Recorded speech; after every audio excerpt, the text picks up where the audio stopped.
Sherlar g'aroyib mavjudot. Ularning yirtqichlik qobiliyati va Pride'dagi tuzilishi ajablantiradi. Biroq bir vaqtning o'zida Pride'ning tuzilishi kayfiyatingizni tushirishi mumkin. Ba'zi sherlar bilan yuz beradigan hodisalarni eshitganingizdan so'ng o'zingizni noqulay his etasiz. Bugun mazkur katta mushuklar olamiga sayohat qilamiz va bu videoda siz nega urg'och sherlarning hayoti juda ham dahshatli yakun topishini bilib olasiz. Demak, assalomu alaykum. Ekran oldiga yaxshilab joylashib oling, like bosishni unutmang. Pride qanday tuzilishga ega? Sherlarning hayoti nima sababdan unchalik quvonchli bo'lmasligini bilishdan avval ularning jamoasini ko'rib chiqamiz. Sherlar Pride kabi noodatiy ijtimoiy jamoaga ega yagona katta mushuklardir. Biroq bu holatni tushuntirish oson. Birinchidan, sherlar katta yirtqich bo'lganligi tufayli o'ljaning ham kattasini tanlashadi. Odatda sherlar tuyoqliklar sinfiga kiruvchi buйвол, zebra, to'ng'iz yoki gimo antilopas kabi yirik hayvonlarni maqsad qilishadi. Ularni esa yakka sherning o'zi ovlashi qiyin masala. Ikkinchidan, o'rmonni xush ko'ruvchi yolg'iz yo'lbarslardan farqli ravishda mazkur katta mushuklar savannalarning ochiq maydonlarida yashashadi. Birgalikda harakat qilish bunday sharoitlarda yashash hamda samarali ov qilishni yengillashtiradi. Yana shuni qayd etib o'tish kerakki, hayvonlar qiroli unchalik ham bardoshli emas. U tez yuguradi, lekin qisqa masofalarga. Katta mushuk o'z o'ljasini uzoq ta'qib qilishni uddasidan chiqa olmaydi. Shuning uchun unga Pride'ning yordami zarur. Pride asosan bir nechta urg'och sher bolalari va albatta erkak sherdan iborat bo'ladi. Erkak sher to'dadagi eng kuchlisi bo'lmasligi mumkin, biroq boshqalar uning ustunligiga shubha bilan qaramaydi. Kamdan kam holatlarda to'dada bir nechta balog'atga yetgan erkak sherlar ham bo'lishi mumkin. Biroq ularning faqat bittasi, ya'ni alfa erkak hukmronlik qiladi. Pride'dagi hayvonlar soni 30-40 taga yetishi mumkin. Aytgancha, aynan urg'och sherlar o'rtasida teng huquqlilik ustuvorlik qiladi. Ularning munosabatini haqiqatan ham do'stona deyish mumkin. Ular shuningdek yaqin qarindoshlar ham hisoblanishadi. Bundan tashqari urg'och sherlar boshqa sherlarning bolalarini oziqlantirishi va agar ushbu sher bolalarning onasi ovda bo'lsa, ularni qo'riqlashi ham mumkin. Sherning Pride'dan quvilishi muqarrarmi? Sher bolalari o'sib boradi va yosh sherlarga aylanishadi. Natijada ular birinchilikka da'vogarlik qilishni boshlashadi. Shu sababli 2-2,5 yoshda ular Pride'dan surgun qilinadi. Quvg'in ortiq ularni hech kim qabul qilmaydi. Sher yosh bo'lishiga qaramay endi faqat o'ziga suyanadi. Shu tarzda quvilganlar o'zlarining Pride'larini tuzishi yoki 2-3 yil yosh sherlar guruhi bilan yashashi mumkin. Odatda bunday guruhlarga 7 tagacha sherlar kiradi.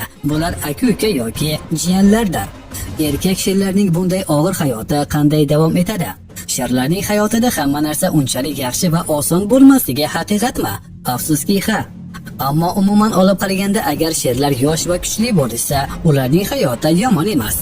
Buning uchun sherlar kuch-qudratga to'la bo'lishlari lozim. Qayg'uli bo'lsa ham bu hayotning shafqatsiz haqiqati. Sherlarning hayotidagi eng yaxshi vaqt bu birinchi 5-10 yillik. Bu muddat o'tgandan so'ng qarilik boshlanadi. Yosh avlod esa o'ziga yo'lni talab qila boshlaydi.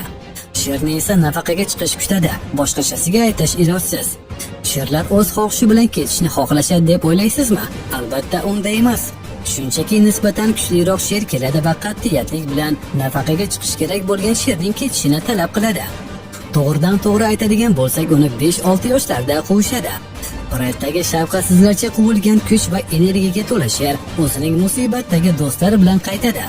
U Pride'ni egallab oladi va kuchsizroq yoki qariroq bo'lgan to'da boshini quvib yuboradi yoki o'ldiradi. Kattalariga nisbatan bo'lgan qanday hurmatsizligiga nima deysiz? Pride'ning yangi a'zosiga sherlar qanchadir vaqt davomida ehtiyotkorlik bilan munosabat qilishadi, lekin vaqt o'tishi bilan vaziyatga ko'nikishadi va uni qabul qilishadi. Yana bir dahshatli fakt. Pride'da yangi erkak sher hukmronlik qilishni boshlaganida, ular ko'pincha erkak jinsidagi boshqa bolalarni o'ldirishadi. Urg'och sherlarga esa mantiqan tushunarli sabablar tufayli tegishmaydi.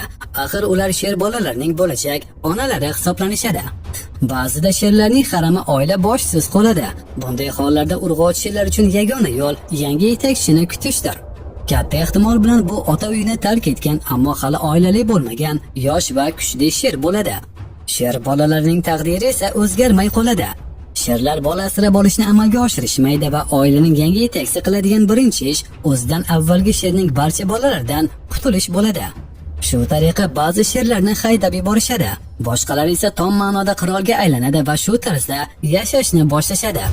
Erkak sherlar asosiy vaqtini uxlash yoki tushlikka taklif qilinishini kutish bilan o'tkazishadi. Aksincha, ov qilish va o'sib borayotgan bolalarni parvarish qilish zarurat tufayli urg'ochi sherlar doimo faol bo'ladi. Albatta, gap juda ham katta o'lja haqida ketganda erkak sher ham ovlarda qatnashadi. Pride yetakchisining asosiy vazifasi o'z hududini raqobatchi sherlardan himoya qilish. Shu sababli kuchni tejash, yaxshi oziqlanish va ko'p uxlash lozim. Haqiqiy rohat deyvering. Hech kim seni boshqarmaydi, mas'uliyatlaring ham yo'q. Bu mutlaqo to'g'ridir.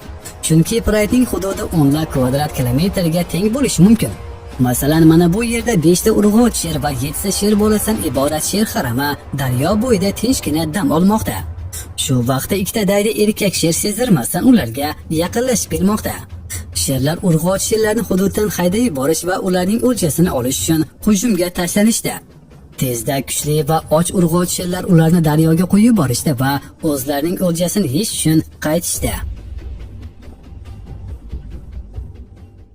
Quvg'indan keyingi hayot. Hukmronlik qilayotgan sherlar juda yaxshi sharoitlarda yashasa, Pride'dan quvilgan sherlarda esa barchasi ancha og'riqli bo'ladi. Ularda haqiqiy va nihoyatda jiddiy psixologik jarohat qoladi. Axir ular bunday kamsitilishni ikkinchi marotaba boshidan o'tkazishmoqda. Lekin sher tirik ekan qanchalik qiyin bo'lishiga qaramay olg'a harakatlanishi lozim. Endi sher faqat o'ziga, o'z ongi va kuchiga tayanishi lozim. Yosh kattaligi tufayli yangi Pride topish mantiqsizdir. Sher o'zi ov qilishi, jonga teguvchi gineyalardan o'zini o'zi himoya qilishi, bo'yvo'l va fillardan berkinishiga to'g'ri keladi. Shunday ekan unga faqat achinishimiz mumkin. Shuningdek, erkak sherlarning o'rtacha umr ko'rishi urg'ochilarnikidan kamroq. Bundan tashqari Pride'dan quvilgan sher ov qilish uchun kamroq imkoniyatga ega bo'ladi va natijada sher kun sayin kuchsizlanib va ozib boradi. Yakunda esa qarib qolgan yolg'iz sher tezda nobud bo'ladi. Ochlik, kasalliklar, boshqa yolg'iz ammo nisbatan yoshroq sherlar bilan bo'lgan janglarda orttirilgan jarohatlar. Bularning barchasi salomatlikka ta'sir qiladi. Bir vaqtlar hayvonlar qiroldek faxrli nomga ega bo'lgan qo'rqinchli yirtqich, olachpor gineyalar yoki go'shtdan bahramand bo'lish istagidagi boshqa hayvonlarning tishida o'z o'rimini topadi. Ba'zida esa yirik o'txo'llar ham sherlardan qasosini olishadi. Ko'plab savanna sherlarning hayoti shu tariqa o'tadi. Kechagina boshlangan hayot yakuniga yetdi. Endilikda siz sherlar Pride'i qanday tuzilgani va erkak sherlar uchraydigan qiyinchiliklarni yaxshiroq tushunib oldingiz. Biroq bular hayvonlar qiroli haqida aytish mumkin bo'lgan gaplarning hammasi emas. Mazkur ulug'vor mushuklar haqida sizni hayratlantiruvchi ko'proq qiziqarli faktlarni bilib olish uchun videoni ko'rishda davom eting va like bosib qo'ying. Yashab qolish uchun nima qilish kerak? Sherlar 3 ta usul orqali ozuqaga ega chiqishadi. O'zlari ov qiladi, boshqa yirtqichlarning o'ljasini tortib oladi yoki kasallik va qarilikdan vafot etgan hayvon go'shtini ham yeyishlari mumkin. Sherlar uchun go'shtning yangi yoki ayniganligi, katta yoki kichikligi, uni o'zlari qo'lga kiritishgani yoki shunchaki tortib olganligining farqi yo'q. O'lja sher uchun doimo muhim, chunki u sherning yashab qolishini kafolatlaydi. To'dadan quvilgan qari sherning tezda ozib ketishi ajablanarli holat emas. Yolg'izlikda ularning kuchi ov qilishga yetmaydi. Omadi kelsa, o'lik hayvonni topish mumkin. Umuman olganda bitta sherga bir kunda 7-8 kilogramm go'sht kerak bo'ladi. Shunga qaramay hayvonlar qiroli bir tanovul qilishda 30 kilogrammgacha go'shtni yeyishi mumkin. Ozuqani iste'mol qilish. Asosan urg'ochi sherlar ov qilish haqida aytib o'tgan edik. Yosh sher bolalarni ham aynan ular ov qilishga o'rgatishadi. Juda kichik o'ljani urg'ochi sherlar odatda o'zlari joyida iste'mol qilishadi. Katta o'ljalarni esa Pride yetakchisiga olib borishadi. Bu katta mushuklarda qat'iy o'rnatilgan qoida bor. O'ljani tanovul qilishga birinchi bo'lib hukmron erkak sher keladi. Ovda ishtirok etmaganligiga qaramay odatda o'ljani hech kim bilan bo'lishmaydi. Mana mushuklarning qat'iy va adolatsiz qonunlari. Ovlangan go'sht ko'p va hayvonlar qiroli unchalik och bo'lmasa, Pride'ning boshqa a'zolari ham o'ljadan yeyish mumkin. Xususan, urg'ochi sherlarning o'zi ham bunday vaziyatlarda onalik mehrini namoyish etishmaydi. Ular o'zlari to'ymagunga qadar bolalarni g'azab bilan haydashi mumkin. Bolalar esa oxirgilardan bo'lib o'ljani iste'mol qilishlari mumkin. Albatta, agar ularga nimadir qolgan bo'lsa. Lekin hukmronlik qiluvchi erkak sher bolalarga ozuqa qolishini nazorat qilib turadi. Bu Bunday tasvirlarga qarab turib katta yirtqichlarning yashab qolishi kichiklarnikidan ko'ra muhimroq degan fikr uyg'onadi. Hech narsa qila olmaymiz. Sherlarning soni qisqarib bormoqda. 1980-yillarda sayyoramizda 75 mingga yaqin sher bor edi. Hozirda esa tabiatni himoya qilish bo'yicha xalqaro ittifoq hisob-kitoblariga ko'ra ularning soni 23-39 mingtani tashkil qiladi.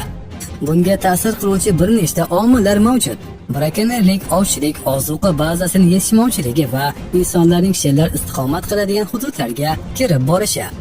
Mazkur tendensiya saqlanib qoladigan bo'lsa, 10-15 yildan keyin butun Afrika bo'ylab 10 mingdan kam sher qoladi. Kelinglar, yoqimsiz narsalar haqida boshqa gaplashmaymiz. Sherlarning qonuni qanchalik rahmsiz bo'lishi, ular yosh sherlar va ayniqsa qari sherlar bilan qanchalik shafqatsiz yondashlarga qaramay, sherlar avval bo'lganidek hayvonlar qiroli bo'lib qoladi. Bu fikr foydasiga ko'plab omillarni keltirish mumkin. Aniq ko'rinib turgan narsalardan boshlasak, bu avvalambor uning tashqi ko'rinishi va o'zini tutishi. Sherning tojga o'xshovchi hashamdor yo'li, qirollardek o'tirishi va mag'rur qarashlari. Mushuksimonlar oilasining ushbu vakili o'ziga bo'lgan ishonch, buyuklik va xotirjamlikni namoyon etadi. Aytgancha, sherning yoshi qanchalik katta bo'lsa, uning yo'li shunchalik qalinlashib boradi. Ularning birgalikdagi hayotining tuzilishi ham hayratlanarli. Bunday manzarani faqat sherlarda kuzatish mumkin. Erkak sher oilaning haqiqiy yetakchisi va u o'z proyektiga mehribonlik qilishga harakat qiladi. Bolalar va urg'ochi sherlarni himoya qiladi va albatta o'z hududining chegaralari uchun kurashadi. Ular o'z hududi uchun kurashda o'limga borishga ham tayyor. Qadimgi zamonlardan beri insonlar bu yirtqichlarga hurmat bilan yondashib kelishgan. Bu insonlar madaniyatining ko'pgina jihatlarida o'z aksini topgan. Sherlar rasm va gerblarda tasvirlanadi, haykallar yasashadi yoki uning tasviri tushirilgan gilamlar to'qishadi. Sher ulug'vor kuch ramzi hisoblanadi. Yevropada esa bu quyosh kuchini o'zida mujassam etuvchi qudrat ramzidir. Albatta bu hayvon jasurlik, obro' va mardlikni ham timsoli hisoblanadi. Xitoy, Yaponiya va Koreya kabi davlatlarda qadim zamonlardan beri Xitoy sheri deb nomlanuvchi afsonaviy mavjudot bor. Bunday sherlarning haykallarini ibodatxonalarga kirishdan oldin qo'yishgan. Shu bilan bugungi videomiz yakuniga yetdi. Izohlarda videodagi aynan nima sizga ko'proq yoqqani haqida yozib qoldiring. Keyingi videolargacha xayr, salomat bo'ling.